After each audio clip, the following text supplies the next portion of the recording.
السلام علیکم۔ مکالمے کے ایک اور پروگرام کے ساتھ میں اور راجہ احسان صاحب آپ کی خدمت میں حاضر ہیں، اور آج ایک بڑا پیچیدہ اور مبہم سا ایک جملہ ہے جس کی بنیاد پہ پورا جو ہے وہ ایک تھیسز ڈیولپ کرنے کی کوشش کی جاتی ہے۔ وہ اس پہ ہم بات کریں گے۔ وہ جملہ یہ ہے کہ کہا یہ جاتا ہے جی کہ اسلام ایک مکمل ضابطہ حیات ہے، تو اس پہ ہم بات کرنے کی کوشش کریں گے اور دیکھنے کی یہ کوشش کریں گے کہ یہ ضابطہ کیا چیز ہے، اور کیا یہ جملہ درست جملہ ہے یا اس کے اندر کوئی کمی بیشی موجود ہے، کوئی گنجائش موجود ہے، اور اس کو کسی اور طریقے سے دیکھنے کی ضرورت ہے۔ رائے صاحب اس پہ کیا کہتے ہیں؟ یہ جملہ درست سفر کرتے ہیں آپ اس کو؟ مفتی صاحب، ضابطہ ایک کثیر المعانی لفظ، اگر اس کا مفہوم یا معنی آپ اصول لیں تو کسی حد تک یہ جملہ ٹھیک ہے کہ اسلام نے تقریباً زندگی، معاشی اور سماجی انسانی زندگی کے گزارنے کے لیے تمام اصول تقریباً کا بھی لفظ تمام اصول دے دی۔ عدل ہونا چاہیے، مجرموں کو سزا ملنی چاہیے، کسی کا حقدار کو حق ملنا چاہیے، استحصال کسی کا استحصال نہیں ہونا چاہیے۔ یہ اصول ہیں سارے۔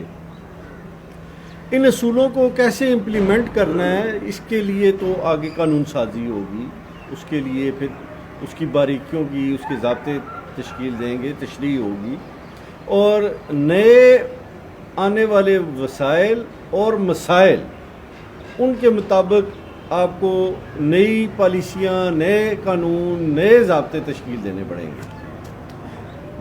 پرابلم اس ٹائم آتی ہے جب آپ اس کو انگلش کے ورڈ کے ساتھ کمپیئر کرتے ہیں، تو آپ کو یہ ملے گا کہ Islam is a complete code of life, Islam provides complete regulations of life. جب آپ اس کو اس مفہوم میں لیں گے تو یہ جملہ میرے خیال سے درست نہیں رہے گا۔ اسلام ہمیں نہیں بتاتا کہ آپ نے جہاز پہ سفر کرنا ہے یا نہیں کرنا، درست، ٹھیک ہے جی، ٹرین پہ سفر کرنا ہے کہ نہیں کرنا، آپ نے سیمنٹ والے مکان بنانے ہیں نہیں بنانے، کنکریٹڈ روڈیں بنانی ہیں نہیں بنانی، ٹھیک ہے جی۔ اسلام نے ہمیں نہیں بتایا جی کہ آپ نے پروونشل اسمبلیز بنانی ہے، پھر نیشنل اسمبلی بنانی ہے، فیڈرل نظام لگانا ہے، پارلیمنٹری نظام لگانا ہے، پریزیڈنشل نظام لگانا ہے، ٹھیک ہے، پولیٹکس آپ کی کیسے ہوگی۔ تو یہ تو جب آپ اس کو کہیں گے جی Islam provides complete code of life, تو آپ کو تو پھر یہ بھی نہیں پتہ چلے گا کہ یہ بھینس کس طرح حلال ہو گئی۔ بھینس کا تو لفظ ہی آپ کو نہیں ملے گا قرآن و حدیث میں، ٹھیک ہے۔ اس وقت نہیں موجود تھی، بھینس نہیں تھی اس وقت؟ بھینس تو تھی، بیسیکلی یہ انڈس ریور کا جانور ہے، ٹھیک ہے جی، عربوں کا اس سے کوئی واسطہ نہیں تھا۔ تو یہ تو جب بعد میں مسلمان آئے ہندوستان میں، انہوں نے بھینس دیکھی، تو پھر انہوں نے جو حلال اور حرام کے اصول اسلام نے وضع کیے تھے اس کے مطابق اس کو اسٹڈی کیا کہ یہ جانور کیسا ہے، تو ان کو یہ گائے کے قریب ترین لگا، بلکہ گائے کی ہی ایک نسل لگی، انہوں نے کہا جی حلال ہے، علماء نے فتویٰ دیا۔ تو یہ ریگولیشن ہے اصل میں، ٹھیک ہے۔ جو انہوں نے نئے آنے والا مسئلہ کہ بھینس اب آ گئی ہے تو اب اس کا کیا کریں، یہ حلال ہے کہ حرام ہے۔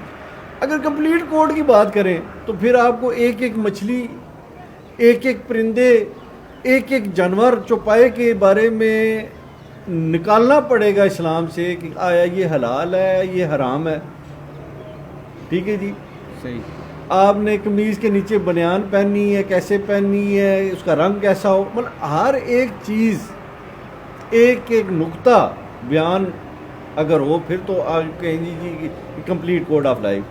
اسلام نے آپ کو بتایا کہ جی آپ نے ستر ڈھانپنا ہے، اصول دیا، ستر ڈھانپنا ہے، مرد کا یہ ستر ہے، عورت کا یہ ستر ہے۔ اب اس کو کیسے ڈھانپنا ہے، کون سے کپڑے سے ڈھانپنا ہے، یہ آپ پہ چھوڑ دیا، کلر کون سا ہو، ٹھیک ہے جی۔ آپ رہتے ہیں گلیشیئرز میں، اور آپ کو بتا دیا جاتا جی کہ آپ نے کاٹن کا کرتا پہننا ہے تو آپ گلیشیئر پہ کیا کرتے؟ ٹھیک ہے جی.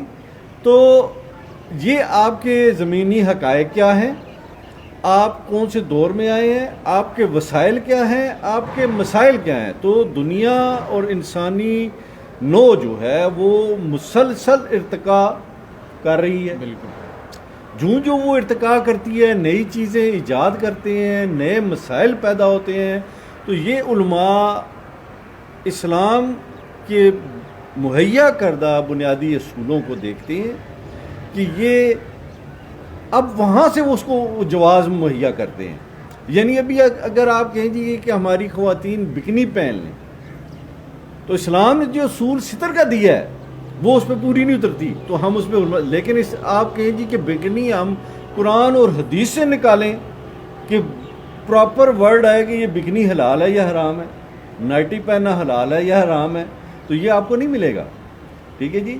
اسلام ہمیں یہ نہیں بتائے گا کہ آپ نے چاند پر جانا ہے تو کیسے جانا ہے. اسلام نے بار بار کہا تحقیق کرو. تحقیق کرنے والوں کے لیے بہت ساری نشانیاں. تو جب آپ تحقیق کریں گے نئی نئی چیزیں ایجاد ہوں گی، نئے نئے مسائل پیدا ہوں گے. رائے صاحب پھر سوال یہ ہے کہ دنیا کے اندر ابھی دو اکنامک سسٹم ہمارے سامنے ہیں، ایک ہے کیپٹلزم کا، جی سرمایہ داریت کا، اور دوسرا اس کے مقابلے میں اشتراکیت کا. جی اب جو سرمایہ داریت ہے اس کے نتیجے میں ہوتا ہے لوگوں کا استحصال. سود کے خلاف تو پوری اسلام کا ایک پورا تھیسس ہے اور جی پورا ایک بیانیہ ہے اور اس کی ممانعت